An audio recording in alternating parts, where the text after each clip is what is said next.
मंत्रमूलं गुरोर्वाक्यं मोक्षमूलं गुरुः कृपा आनन्दमानन्दकरं प्रसन्नं ज्ञानस्वरूपं निजभावयुक्तं योगीन्द्रमीड्यं भवरोगवैद्यं श्रीसद्गुरुं नित्यमहं नमामि अखण्डमण्डलाकारं व्याप्तं येन चराचरं तत्पदं दर्शितं येन तस्मै श्रीगुरुवे नमः। ब्रह्मानन्दं परमसुखदं केवलं ज्ञानमूर्तिं द्वन्द्वातीतं गगनसदृशं तत्त्वमस्यादिलक्ष्यम् एकं नित्यं विमलमचलं सर्वधी साक्षिभूतं भावातीतं त्रिगुणरहितं सद्गुरुं तं नमामि। ॐ सहनाववतु सहनौ भुनक्तु सह वीर्यं करवावहै तेजस्विनावधीतमस्तु मा विद्विषावहै। ॐ शान्तिः शान्तिः शान्तिः। ओम नमो ब्रह्मादिभ्यो ब्रह्म विद्या संप्रदाय कर्तृभ्यो वंश ऋषिभ्यो महद्भ्यो नमो गुरुभ्यः।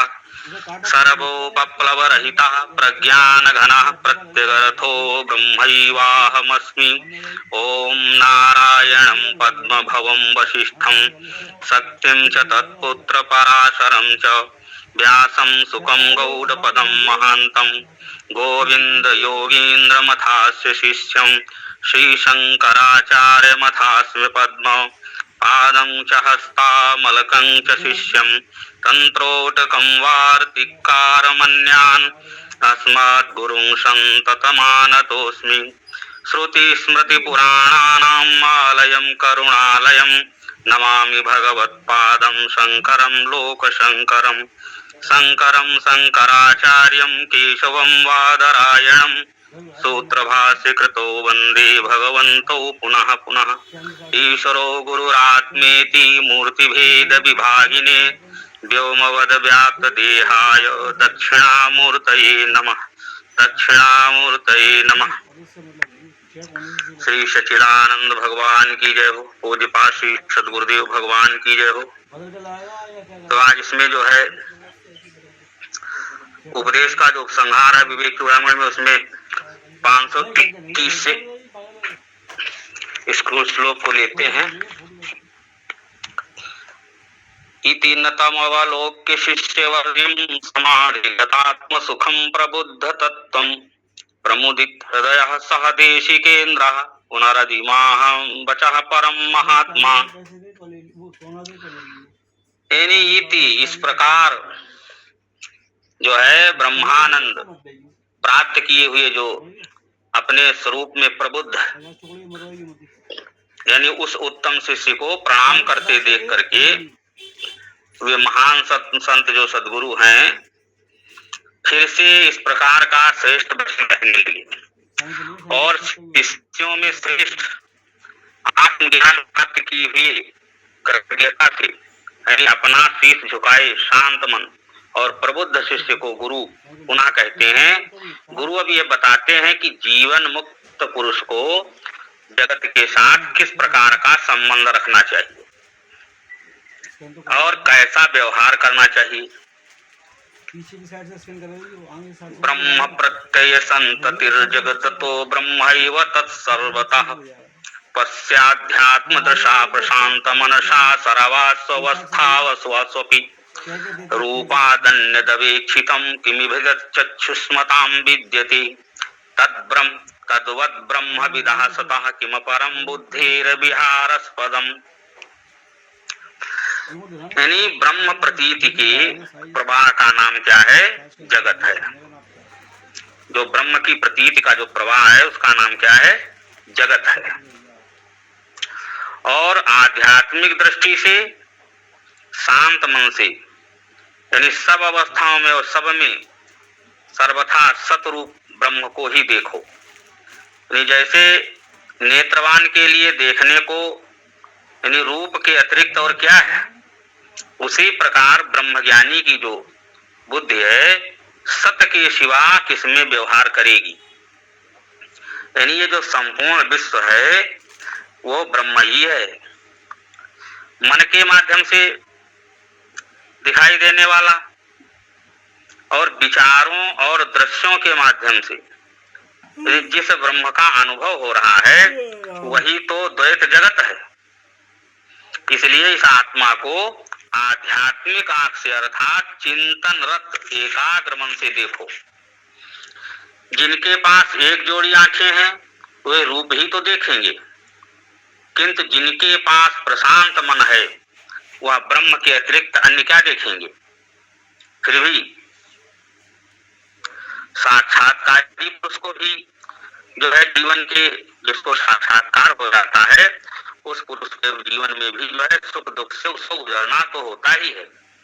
घटनाओं को नहीं रोक सकता है, किंतु वो हमेशा इस बात को याद रखता है कि यह दृश्य भाव जगत वस्तुता जो है वो ब्रह्म के अतिरिक्त और कुछ नहीं है।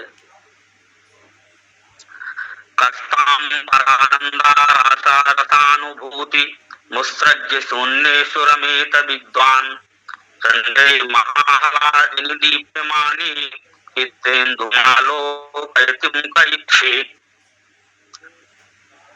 कोई विद्वान परमानंद रस छोड़ करके अब तुच्छ सुख भोग करना चाहेगा, यानी जब आह्लाद देने वाली दिव्य चांदनी छिटकी हो तो भला चित्रांकित चंद्र को देखने की इच्छा कौन करेगा।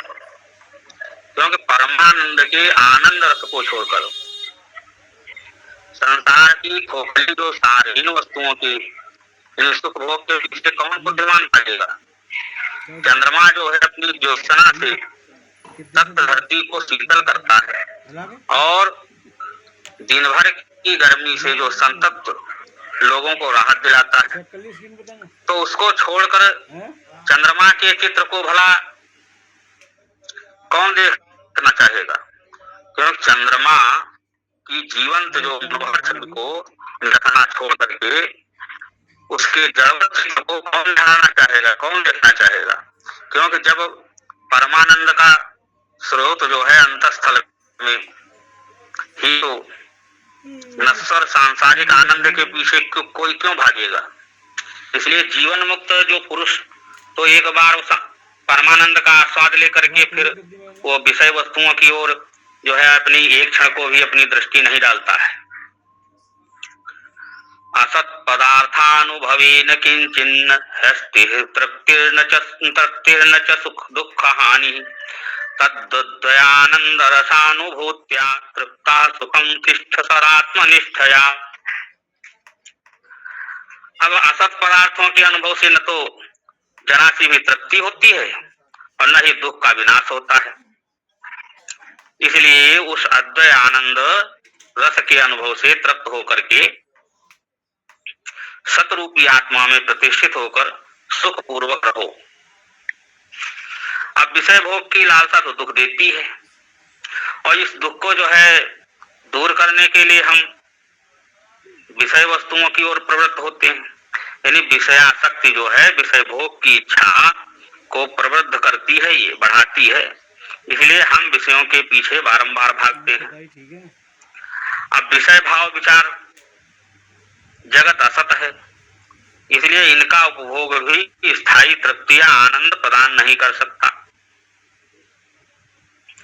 परम तृप्ति अथवा असीम आनंद तो केवल आत्मानंद के अनुभव से ही मिल सकता है और आत्मनिष्ठा ही में हमें जो है परम तृप्ति प्रदान कर सकती है। अभी हम आत्मनिष्ठा वाले हैं, परमात्मा करे हम आत्मनिष्ठा में स्थित हों और परम आनंद में निमग्न रहें।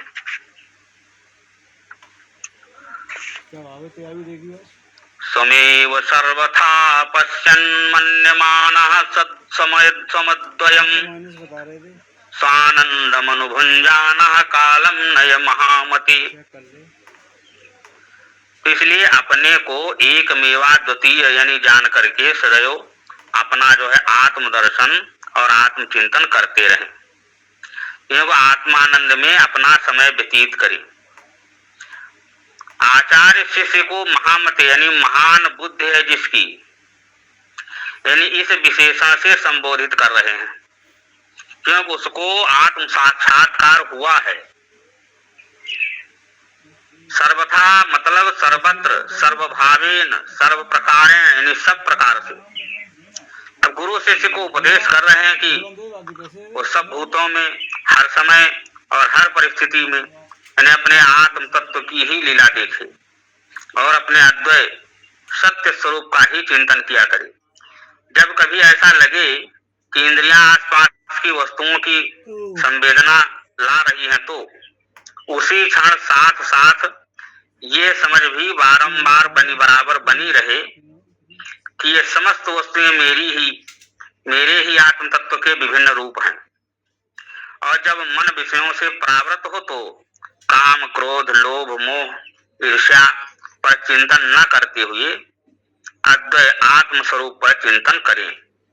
तो इस प्रकार आत्मा के परमानंद में डूबे हुए तुम अपना समय व्यतीत करो और जिस समय और जिस क्षण बहिर्मुखी हो, सोचो और समझो कि ये सब तुम्हारी ही आत्मा का प्रकाशन है, उसी की क्रीड़ा है। सतत ये भाव बनाए रखो कि ये जगत ब्रह्म के अतिरिक्त और कुछ नहीं। और जब अंतर्मुखी रहो और मन शांत रहे तो सदा यही अनुभव करो कि यह आंतरिक जगत भी ब्रह्म ही है। इस प्रकार भीतर और बाहर सर्वत्र ब्रह्म के अतिरिक्त कहीं कुछ नहीं है। ईश्वर करे तुम आनंद में डूबे रहो। अखंड बोधात्मनि निर्विकल्पे विकल्पनम व्योम्नि पुर प्रकल्पनम तदद्वयानंदमयात्मना सदा शांतिम परामेत्य भजस्व मौनम। अखंड बोध और निर्विकल्प रूप आत्मा में किसी विकल्प का होना वैसा ही है जैसे आकाश में नगर की कल्पना। इसीलिए अद्वितीय आनंद में आत्म रूप में स्थित होकर के जो है परम शांति का लाभ करके और मौनावस्था का सेवन करो। अब ब्रह्म के ऊपर जगत को अध्यस्त करना आकाश में नगर बनाने के समान है। यानी उस अखंड और भेद शून्य आत्मा में हम 5 कोश, 3 शरीर और दृश्य जगत, मैं और मेरा, ये सब कुछ तो आरोपित कर देते हैं। वास्तव में ये सब वैसी ही निरर्थक कल्पना है जैसे आकाश में किसी नगर की कल्पना कर लेना। वास्तविकता तो यही है कि उसका कोई अस्तित्व है ही नहीं। इसलिए इस कल्पना को दूर करो, मन और बुद्धि को विक्षेप शून्य रख करके परम शांति को भजो। मन बाहर न भागने पावे, यही वास्तविक मौन है। भूत, भविष्य और अतीत की कोरी कल्पनाओं में नहीं भटको। तूषणीम अवस्था परमोपशांति बुद्धिर सत्कल्प विकल्प हेतु ब्रह्मात्मना ब्रह्मविदो महात्मनो यत्राद्वयानंद सुखम निरंतरम। अब समस्त कल्पनाओं का स्रोत जो है ये परम मन जो है, परम शांति की अवस्था में जब आ जाता है, जिस क्षण महात्मा ब्रह्म को जान लेता है तो ये दूसरी अवस्था है। मतलब जब ब्रह्म के साथ निरंतर तादात्म्य रखते हुए ब्रह्मवेत्ता जो है अद्वय परमानंद का अनुभव करता है।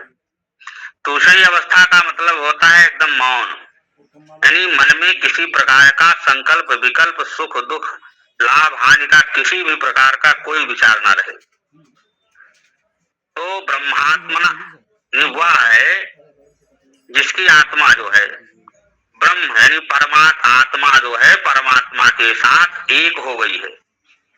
यानी जिसने सर्वत्र ही एकात्मता प्राप्त कर ली है। जहां जहां चित्त की वृत्ति जाती है वहां वहां ही ब्रह्मविद यानी वो ब्रह्म को जानने वाला कहलाता है। वहां उसको ब्रह्म का ही साक्षात्कार होता है।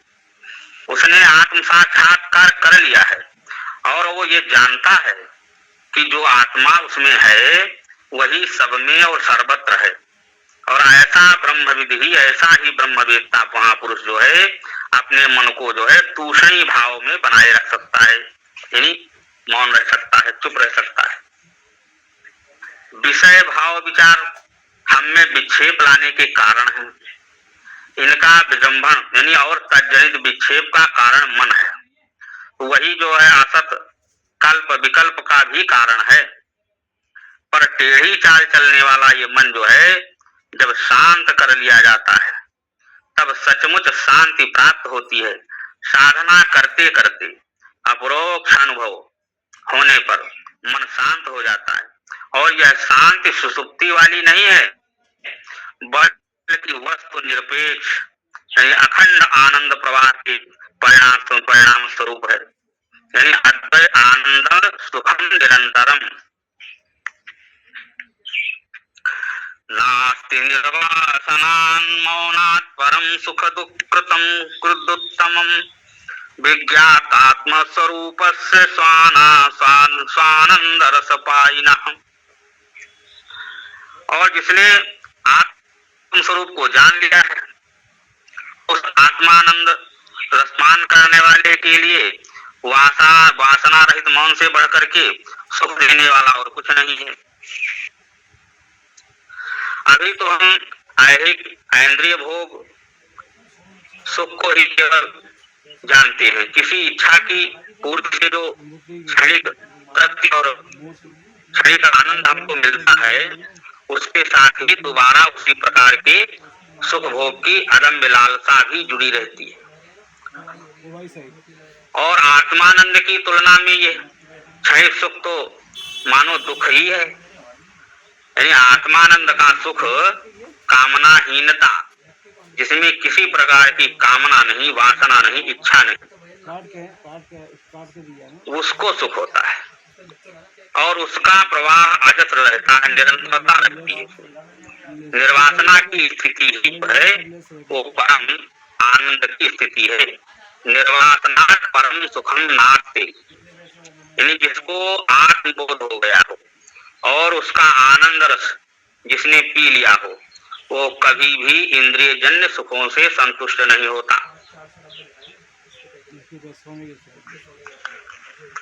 गच्छन् तिष्ठन् तु विसंच्छयानो वान्यथापि वा यथेच्छया वसेत् विद्वान् आत्मा रामः सदा मुनि। और आत्मानंद में मगन रहने वाला जीवन मुक्त पुरुष चाहे चले, चाहे ठहरे, चाहे लेटे, चाहे बैठे, चाहे अन्य कुछ भी कार्य करे, वो सदैव आनंद में रहता है। यानी जीवन मुक्त पुरुष अपनी इच्छा अनुसार स्वेच्छया चलता है, वो सदा मुक्त है, स्वतंत्र है और वो कभी दूसरों की इच्छा से प्रेरित नहीं होता है, अन्य इच्छा नहीं करता। अन्य में वो सब निहित है जो असत है। यानी देह मन बुद्धि भी अन्य है, उनकी कामना आत्मजनित ही नहीं होती, वे परीक्षा है। जो आत्मान है वो स्वेच्छा से है। ये जो ज्ञानी आत्मा में आत्मरत है वही जीवन मुक्त है और गंभीर मननशील है। न देश काला सनिध गम्यमादि लक्ष्याद्यपेक्षा प्रतिबद्ध वृत्ति संसिद्धस्तत्त्वस्य महात्मनोस्ते सवेदने का न्यमाद्यवस्था। और जिस महात्मा को सत्य का साक्षात्कार हो गया, जिसको कोई बाधा नहीं रह गई, जो देश काल आसन दिशा यम लक्ष्य आदि की अपेक्षा नहीं रखता, उसको भला अपने को जानने के लिए कौन से नियम हो सकते हैं। आध्यात्मिक साधना जब प्रारंभ करते समय साधकों को विभिन्न निर्देश दिए जाते हैं और ये नियम पालन जो है शुरू में उसकी आध्यात्मिक प्रगति में सहायक भी सिद्ध होंगे। जब तक व्यक्ति बीमार है दवाएं निर्धारित की जाती हैं।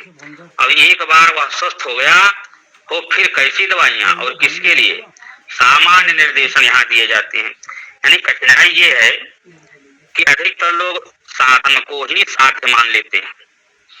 वे भक्ति कर्म ज्ञान का अभ्यास तो करते हैं परंतु ये भूल जाते हैं कि ये सब अंततः पथ है, रास्ता है, लक्ष्य पथ से अलग होता है।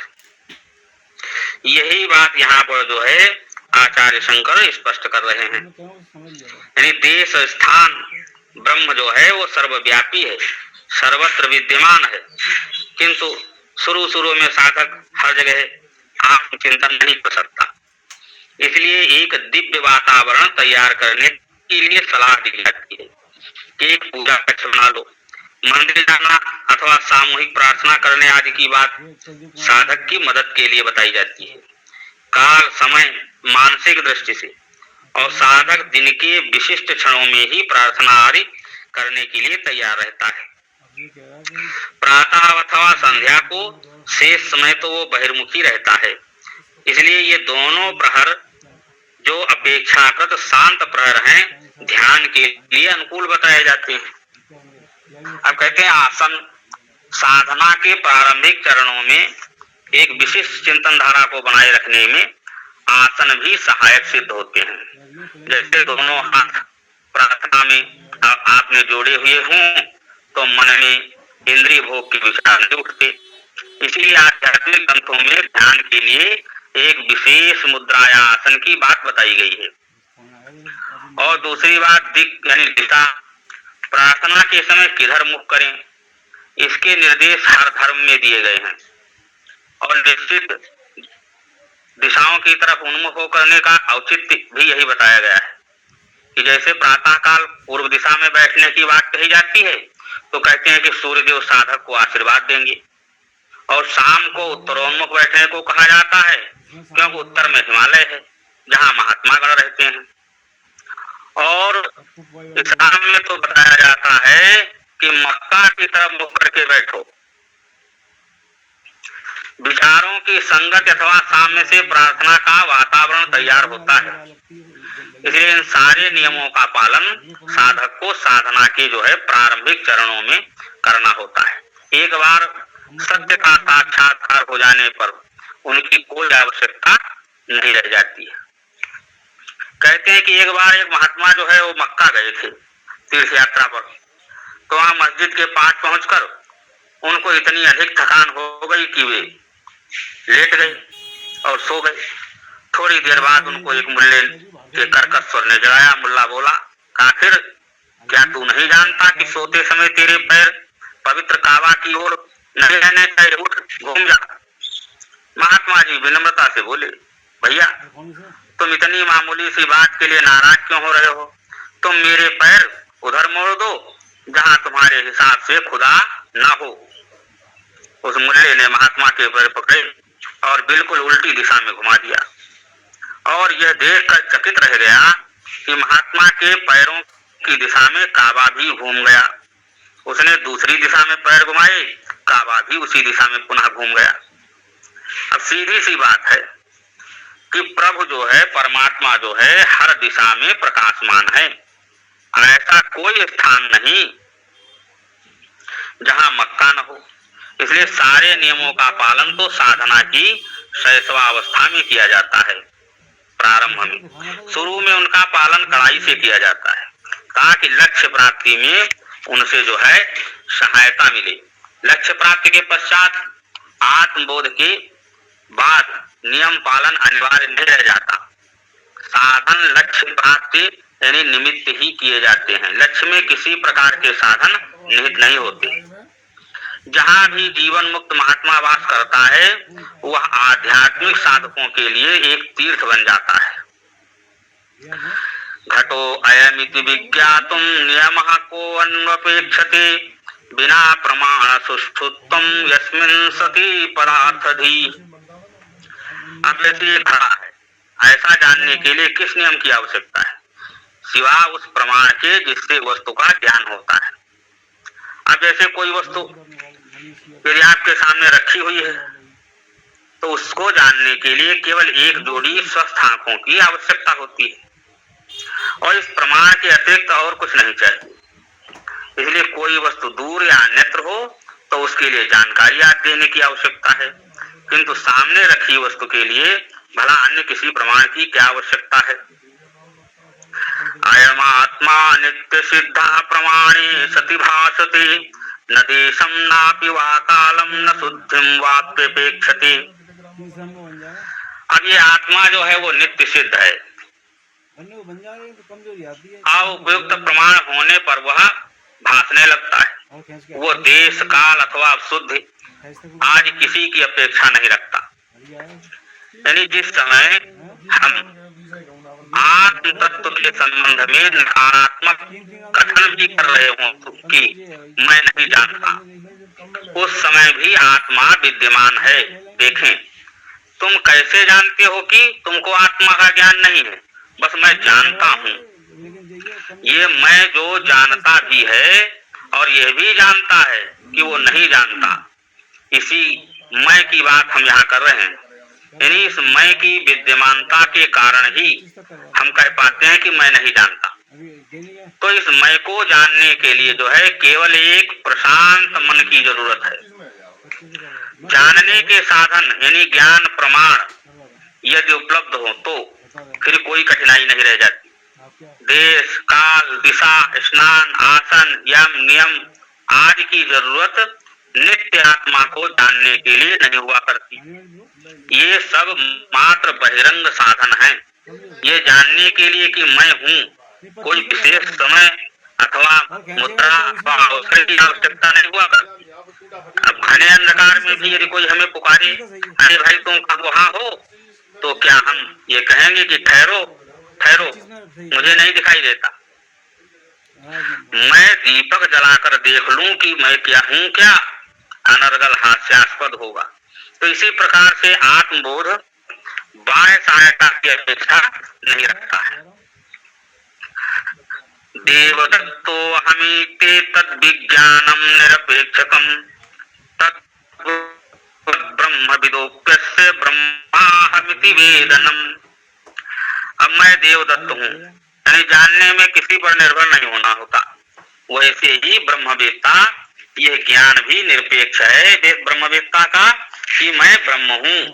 अब यदि कोई कहे कि मैं अमुक अमुक हूँ, तो क्या यह उससे हम पूछेंगे कि तुमको कैसे मालूम, तुमने किस प्रमाण साधन से जाना कि तुम सचमुच तुम हो? क्या तुमने स्वयं को देखा? नहीं। तो क्या तुमने स्वयं को सुना? नहीं। तो क्या तुमने अपने को चखा? नहीं। फिर क्या तुमने अपने आप का स्पर्श पाया? नहीं। तो तुमने अपने आप को सोचा? नहीं। तब फिर तुम कैसे जानते हो कि तुम ही हो? कहते हैं स्वयं अपने को जानने के लिए किसी कारण या प्रमाण की आवश्यकता नहीं होती है। मैं हूँ, हाँ, अपने से इतर वस्तु को जानने के लिए कारण या माध्यम या प्रमाण की आवश्यकता होती है कि मैं अमुक हूँ। अब ये आत्मनिष्ठ ज्ञान किसी मध्यस्थ की अपेक्षा नहीं रखता है। बस बिल्कुल इसी तरह ब्रह्मवेत्ता स्वयं को ब्रह्म जान जाता है। न तो किसी को आकर उसे बताना होता है और न ही किसी उपकरण की आवश्यकता होती है। भानुनेव जगत् सर्वं भासते यस्य तेजसा अनात्कम सत्तुच्छं किं नु तस्यावभासकम्। अब सूर्य के प्रकाश की भांति भ्रामक मिथ्या और क्षुद्र जगत जिसके प्रकाश से प्रकाशित होता है, भला उस ब्रह्म को कौन प्रकाशित कर सकता है? यानी संसार की वस्तुएं सूर्य के प्रकाश से प्रकाश लेती हैं और उसे प्रतिबिंबित करती हैं। इसलिए प्रकाश दृश्य भाव विचार जो है दिखाई देने वाला और देहेंद्रिय मन बुद्धि ये सब उसी परम चैतन्य की प्रभा से ही प्रकाशित हो रहे हैं। यदि चेतना प्रवाह का प्रवाह रुक जाए तो वह अवयव या करण मृत समझा जाता है। सूर्य को देखने के लिए किसी अन्य प्रकाश की आवश्यकता नहीं होती है। इसी प्रकार से चैतन्य को जानने के लिए किसी उपकरण का सहारा नहीं चाहिए, वो साक्षात ज्ञान है। तमेव भान्तमनुभाति सर्वं तस्य भाषा सर्वमिदं विभाति। श्वेतासुर स्वरोपनिषद में 6ठे अध्याय के 14वें श्लोक में का 14वां श्लोक है, उसमें कहा गया तमेव भान्तमनुभाति।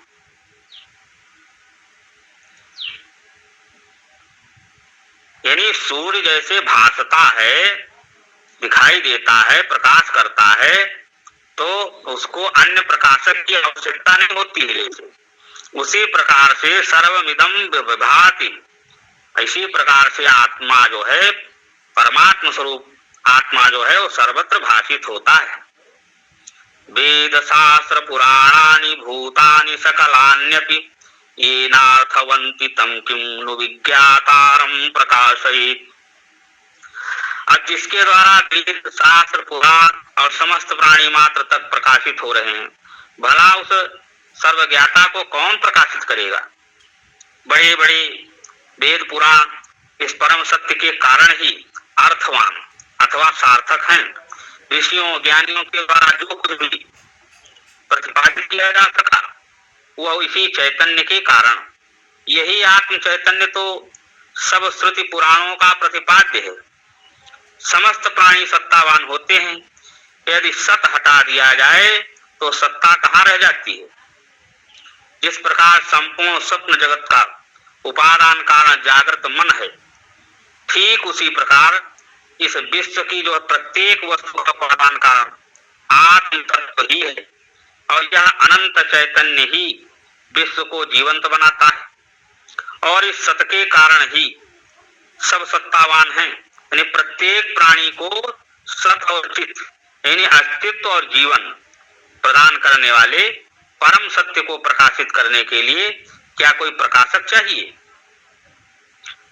जैसे समाधि काल में यह चर्चा निरर्थक है कि वह कौन है जिसके कारण मुझे इस परम चैतन्य का रसानुभव मिल रहा है।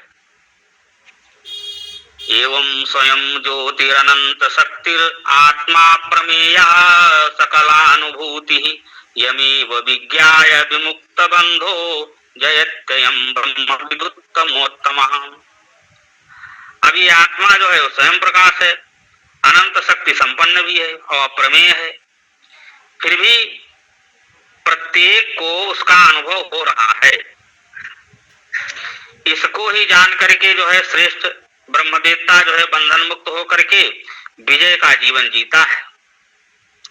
आत्मा जो है वो स्वयं प्रकाश है और अनंत शक्ति संपन्न भी है, और विश्व की शक्ति होती है सृष्टि स्थिति प्रलय की, पर यह सामर्थ्य आती है कहां से? इस सर्वशक्तिमान और अनंत के कारण। यानी आत्मा अनिर्वचनीय है, जो नित्य अथवा सीमित हो उसको तो परिभाषित किया जा सकता है। पदार्थ अथवा द्रव्य गुण धर्मयुक्त होते हैं और अनित्य होते हैं, किंतु जो पदार्थ नहीं है और गुण धर्म विहीन है उसकी व्याख्या कैसे की जाए? किंतु सभी प्राणियों द्वारा उसका अनुभव किया जाता है, तब वह शून्य नहीं हो सकता। हर एक में वो चैतन्य विद्यमान है, पर विद्यमान होते हुए भी और उसका अनुभव पाते हुए भी कोई भी उसका वर्णन नहीं कर पाता। यानी इस अनंत का साक्षात्कार यानी अपरोक्षानुभूति पाकर के व्यक्ति बंधन मुक्त हो जाता है, और उसके बाद तो वो महिमा और विजय संपन्न हो जाता है। वह उत्तम पुरुषों में उत्तम है, क्योंकि उसने उस परम तत्व को पा लिया है। इसलिए जो मनुष्य निर्दोष निर्मल और उदात्त बना देता है। न खिद्यते नो विषयी प्रमोदते न सज्जते नापि विरज्यते च तस्मिन् तथा क्रीडति नन्दति स्वयं निरन्तरानन्दरसेन तृप्तः। अब न तो सुखी दुखी होता है न ही प्रमुदित होता है, क्योंकि विषयों के प्रति न तो आसक्त होता है न विरक्त होता है। वह तो असीम आनंद से तृप्त हुआ स्वयं अपने आप में ही क्रीड़ा करता है और आनंदित होता रहता है। जीवन मुक्त कभी भी न तो क्षोभ को प्राप्त होता है न प्रसन्नता से उत्तेजित होता है। विषयों के संपर्क में आने पर भी वो उनसे आसक्त नहीं होता। खेद यानी खेद उस मन स्थिति को कहते हैं जो अपनी रुचि की वस्तुओं के अभाव के कारण उत्पन्न होता है, और प्रमोद वो मन स्थिति है जब रुचिकर वस्तुएं यानी भोग के लिए प्रचुर मात्रा में उपलब्ध हों, पर जिसे राग द्वेष ही न हो, रुचि अरुचि शून्य हो जो, उसके लिए खेद या प्रमोद की स्थिति नहीं आती। जीवन मुक्त महात्मा ऐसा ही होता है और फिर वह वस्तुओं की जो है क्षणभंगुरता को भी जानता है। अतः वस्तु की विद्यमानता अथवा अभाव से वो प्रभावित नहीं होता। अब हमें विषयों से अनुराग हो जाता है, क्योंकि विषयानंद से ऊंचा आनंद हम जानते नहीं। और जबकि जीवन मुक्त स्वात्मानंद में मग्न रहता है, यानी आनंद के अनंत स्रोत को और सस्थित तृप्ति के आस्वाद में वो डूबा रहता है। नंदन और क्रीड़ा, इन दो शब्दों का प्रयोग यहाँ हुआ है, यानी आनंद की अभिव्यक्ति बताने के लिए। और जब वो नंदित होता है तो इसके लिए उसे बाह्य किसी वस्तु की आवश्यकता नहीं होती, क्योंकि वो स्वयं में स्वयं के द्वारा ही आनंदित होता है।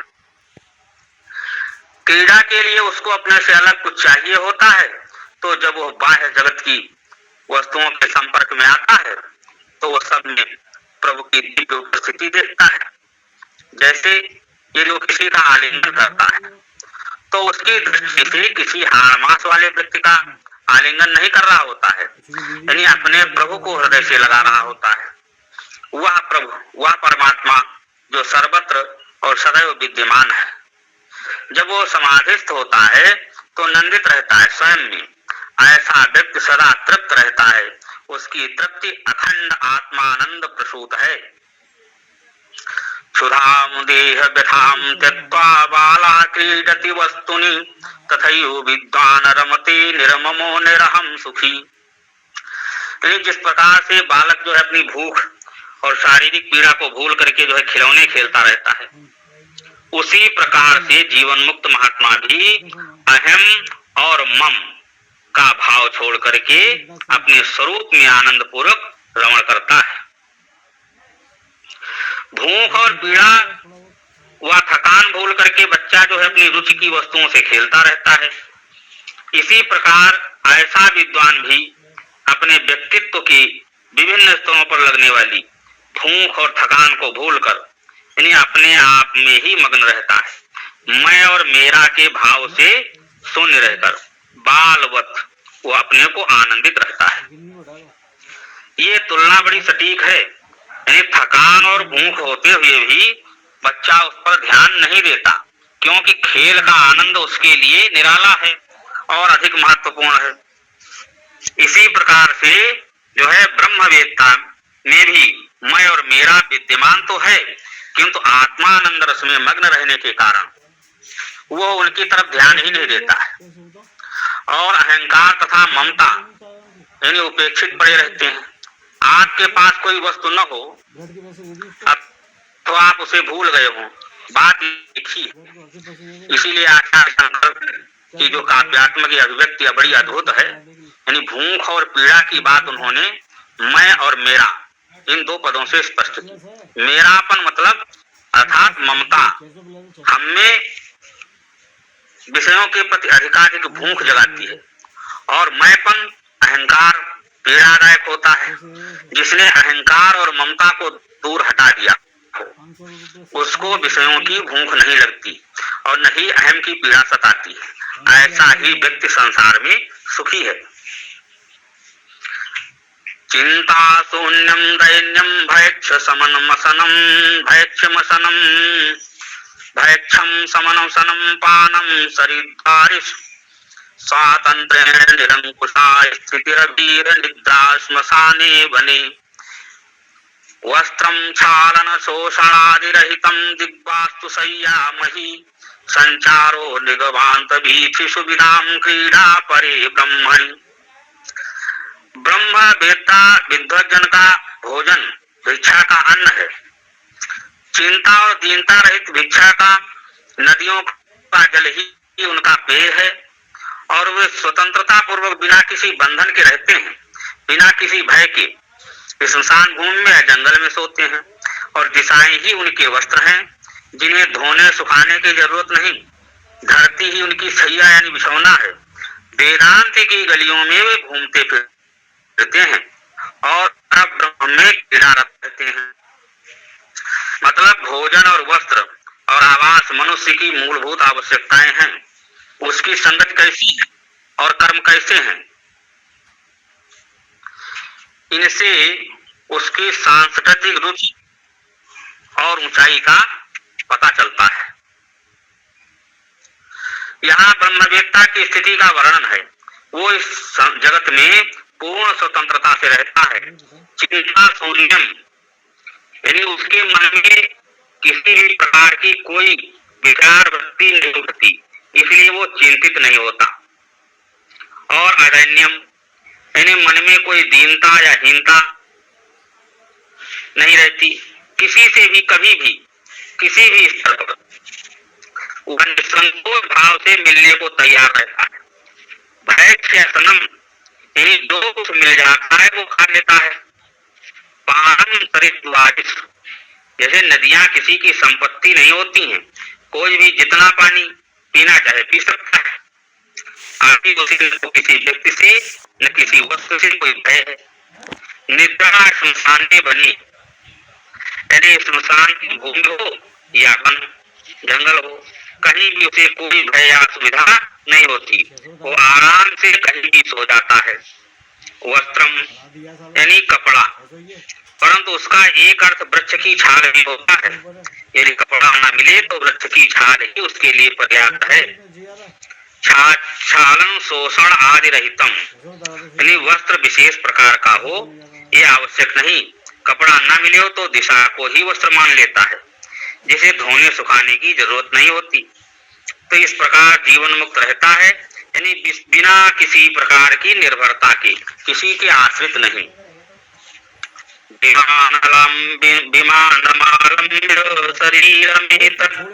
भुनक्ति शेषान् विषयान् उपस्थितान् परीक्षया बालवदात्मवेत्ता यो अव्यक्तलिंगो ननु सक्त बाह्यः। और वो किसी प्रकार के बाह्य चिन्ह से रहित है, विषयों से अनासक्त है। वो आत्मवेत्ता शरीर का कोई अभिमान न रखते हुए शरीर में रहता है और दूसरों के द्वारा लाए गए विषयों की उपस्थित होने पर उनका भोग एक बच्चे की भांति करता है। यानी देह के प्रति निरभिमानता, देह में किसी भी प्रकार का अभिमान नहीं, इसका आश्रय लेकर के, निरभिमानता का आश्रय लेकर के, मतलब बिना देहाभिमान को रखे वो महात्मा जो है सब प्रकार के विषयों का भोग करता है। वो किसी विषय के पीछे नहीं भागता, अपितु तो विषय उसके पास आते हैं दूसरों की इच्छाओं के माध्यम से, परेच्छा। विषयों के साथ उसका संबंध बालवत रहता है। जैसे बच्चे को ज्ञात नहीं रहता कि उसे दूध कब और कैसे लेना है, आप उसे खिलौना दे दीजिए, वो खेलता रहेगा। खिलौना उसके हाथ से छूटकर गिर जाए, वह उसे उठाना नहीं जानता। कोई अन्य उस खिलौने को उठाकर पुनः बच्चे के हाथ में दे देगा तो फिर खेलने लग जाता है। ठीक इसी प्रकार जीवन मुक्त पुरुष अपने आसपास के विषयों का भोग दूसरों की इच्छा से करता है। उसकी पहचान के लिए कोई बाह्य संकेत नहीं, अव्यक्त लिंगम, फिर भी अपनी उपस्थिति मात्र से भीड़ में भी वो अलग से चमकता है। दिगंबरो वापि च सांबरो वा पगंबरो वापि चिदंबरस्थः उन्मत्तवद्वापि च बालवद्वा पिशाचवद्वापि चरन्ति वाञ्छरश्चरस्य वन्यम्। कभी वस्त्रहीन होकर तो कभी वस्त्र धारण करके, मृग चर्मादि पहने ज्ञान में प्रतिष्ठित वह आत्मवेत्ता जो है इस पृथ्वी पर विचरण करता है। कभी पागल की भांति तो कभी शिशुवत या कभी पिशाचवत। अब वो वस्त्र चाहे जो पहना रहे, हर वक्त आत्म चैतन्य में प्रतिष्ठित रहता है। उसका लोक व्यवहार भी कैसा होगा नहीं कहा जा सकता। कभी वो मद्यप की भांति व्यवहार कर सकता है, जिसे संसार सही रूप में नहीं दिखाई देता। बात यह है कि जीवन मुक्त महापुरुष जो है वो हर वस्तु में उसी ब्रह्म का दर्शन करता है और उस वैविध्य में एक सत्य देखता है। स्वभावता उसका व्यवहार भी सामान्य से विलक्षण होता है और वो बालवत व्यवहार करके भी बेवकूफी नहीं करेगा। जैसे बच्चे को अतीत और भविष्य का खेद अथवा चिंता नहीं होती, तद्वत वो ज्ञानी भी सदैव जो है वो वर्तमान में रहता है। दोनों में अंतर मात्र इतना है कि बच्चा अज्ञानी है और ये महात्मा पूर्ण ज्ञान में प्रतिष्ठित रहता है। कभी कभी वह जीवन मुक्त पिशाच की भांति रहता है, समाज से हटकर सुदूर घने वन की किसी अंधेरी गुफा में वो रहने लगता है, और यदि कभी कोई उसकी गुफा में प्रवेश करे तो हठात बाहर निकलकर जंगलों में छिप जाएगा। भूत से सब डरते हैं, पर आज कोई भूत किसी से डरता नहीं सुना गया। तो इसलिए इस प्रकार परिवेश से प्रभावित वो विचरण करता रहता है। कामान्य काम रूपी संचरते कचरो मुनि स्वात्मनैव सदा तुष्टः स्वयं सर्वात्मना स्थितः।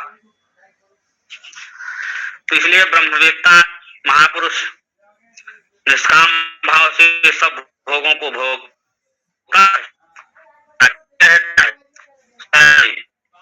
और सर्वत्र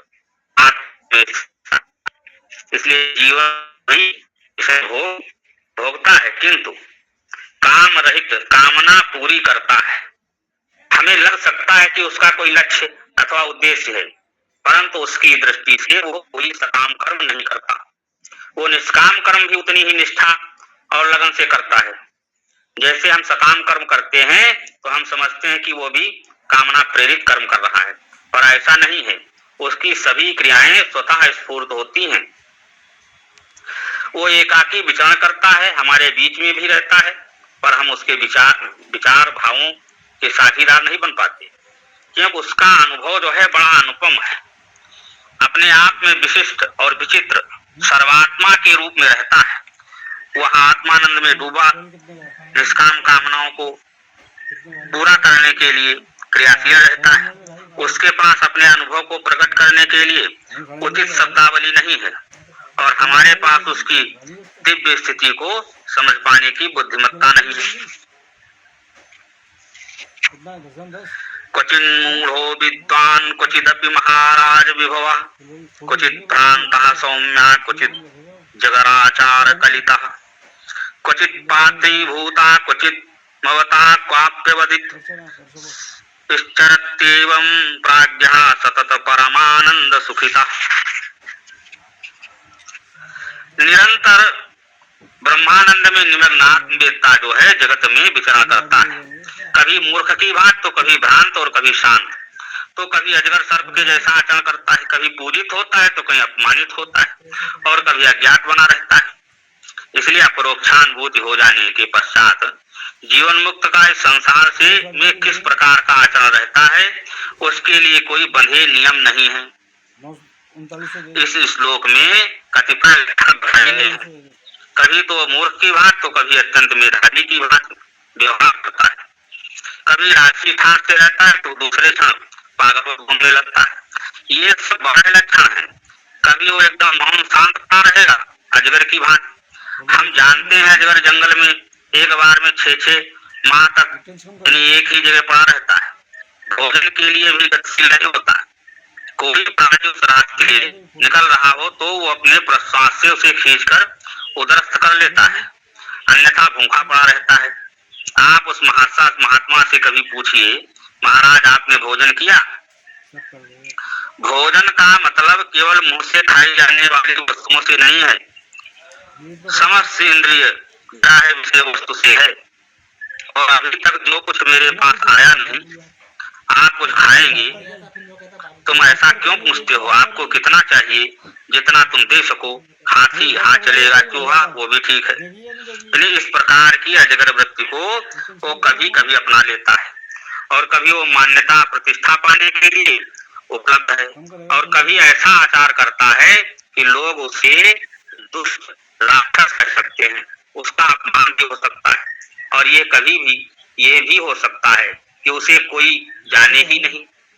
तो कहने का मतलब ये है कि जीवन मुक्त जो है वो महापुरुष सदैव ब्रह्मानंद रस में निमग्न रहता है, इस सीमा तक कि दूसरों को याद दिलानी पड़ती है कि उसकी देह भी है। मानो उसकी देह के संबंध में दूसरों के द्वारा उसको रिपोर्ट मिलती है।